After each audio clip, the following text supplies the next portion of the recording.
Hello and welcome to Maths by SAS.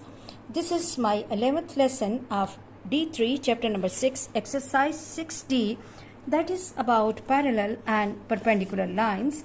In this lesson we will be discussing question number 15 advanced level, and let's first read the question from the book. Question 15 says the coordinates of the vertices of the triangle A, B and C are 1, 2, B is 6, 7 and C is 7, 2. Find the equation of perpendicular bisector of AB, and then we have to find the equation of perpendicular bisector of BC. So before moving to the solution of this question, it's really important to understand the term and the meaning of equation of perpendicular bisector. So let's try to understand this concept through this diagram, that how to find the equation of perpendicular bisector. The term bisector means to divide something into equal parts. It means for bisection purpose we have to find the midpoint of the line which is in the base. Formula for the midpoint is x1 plus x2 over 2 and y1 plus y2 over 2.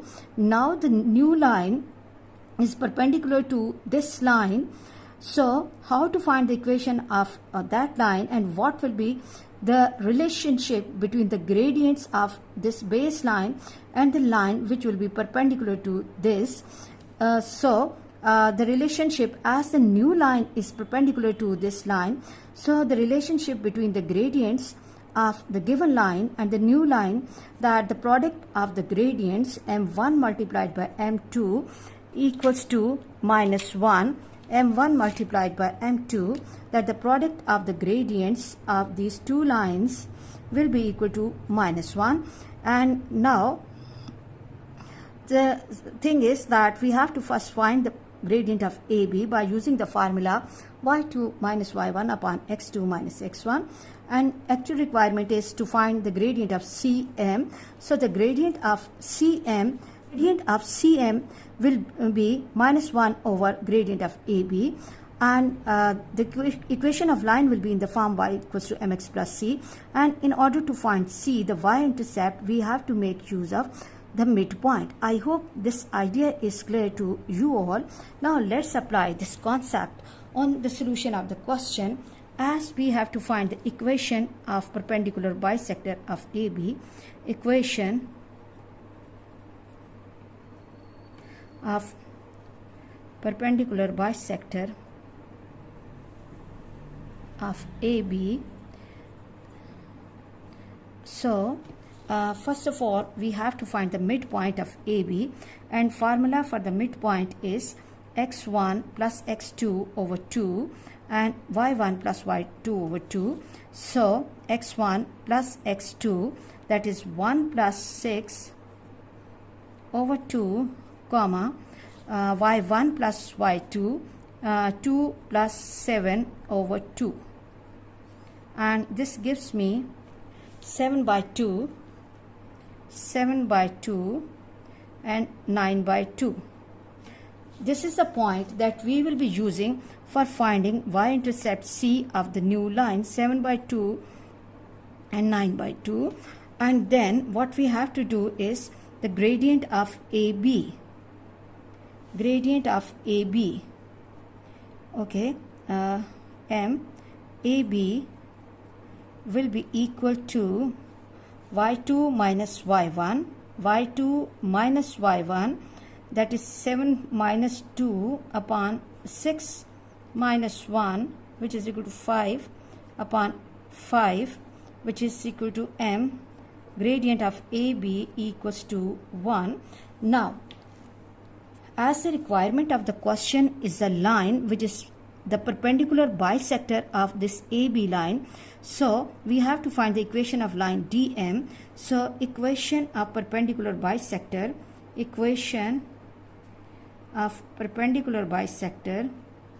bisector of AB will be equal to m1. First of all we have to find the gradient. Equation will be taking this form, which is the general form of non-vertical line. Now gradient of the required line will be equal to -1. And what is the reason? Because both the lines are perpendicular to each other. m1 multiplied by m2 equals to -1.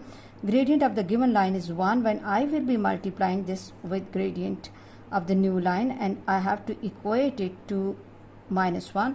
Gradient is -1. I hope you are clear about this. And now what we have to do, we have to find the equation of the line, which is the perpendicular bisector. So equation will take the form y equals to -x plus c. In order to find value of c, we have to make use of the midpoint 7/2 and 9/2. This is 9/2 equals to -7/2 plus c. 9/2 plus 7/2 equals to c. Now take the LCM. 2 is the LCM, and as both the denominators are same and the LCM is also 2, so what we have to do is this will become 9 plus 7 equals to c. 16/2 equals to c, or c equals to 8. So the equation of non-vertical line, which is the perpendicular bisector of AB, is y equals to -x plus 8, or y plus x equals to 8. I hope you are clear about this question, and there is one part left that I will be discussing in my next lesson. So do not miss this lesson, because in these days this is one of the important questions and concepts of the CI examination. So we must have to watch and understand this concept clearly before going to the CI examination. I hope you are watching my lessons. Please watch my lessons, like, share and subscribe the channel, and press bell icon to get the notification of every lesson in time. Thank you very much.